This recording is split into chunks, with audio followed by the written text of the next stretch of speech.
All right, Ms. Gallagher, best-selling author, the most sold diversity book. In the world. I was just going to say that, in the world. In the world. And again, she's surrounded, another powerful woman surrounded by powerful men.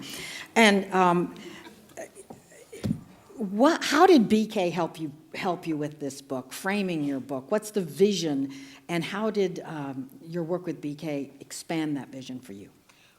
Well, I will say that the book sort of started like this panel here, that one day I was in my job at a small community newspaper in Los Angeles that some of you may be familiar with, and I looked at all the leaders up front, and they looked a lot like these guys. And you know, they looked like they all went to the same tailor and the same barber, and they were all about the same height. And then I looked down at myself, and I thought, oh, what's wrong with this picture? You know, why am I here? Why did they hire me?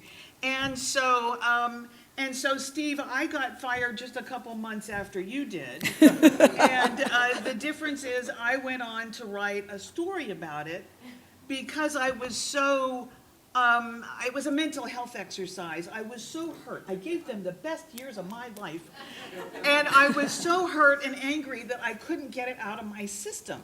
And so I thought, well, I'll just write it down and that'll get it out of my system. And I kept writing and writing, and a little parable turned into a book, and then a book turned into a published book, and then the published book turned into a video. And I never meant to get into the diversity business, really.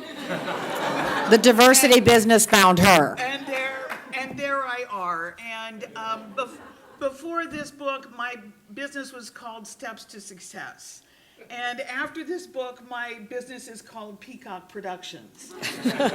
And 17 years later, I've written over 25 books since then. This is the one that still drives my business. And so not only did this book change my life and my business, but it, you know, I was telling a group once that, you know, my training was in the School of Religion at USC, and somebody said, oh, are you going to be a minister? And I said, oh, well, I already am. Mm-hmm. And they said, really? And I said, yeah, because I think I can be more effective outside the church than inside the church. And my flock is where people work. And I'm like the itinerant minister. When I was at that newspaper, I had a congregation.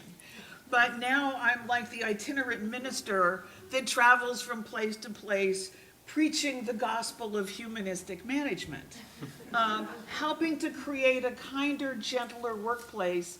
In fact, I used to tell my bosses there at the newspaper, they said, could you describe your management philosophy, your leadership philosophy? And I said, I preach the gospel according to Ken Blanchard. Thank you, sister. Hallelujah. And so it's changed my business, and it's certainly changed the world of the people that I work with. So anyway, thank you, Steve, for the opportunity.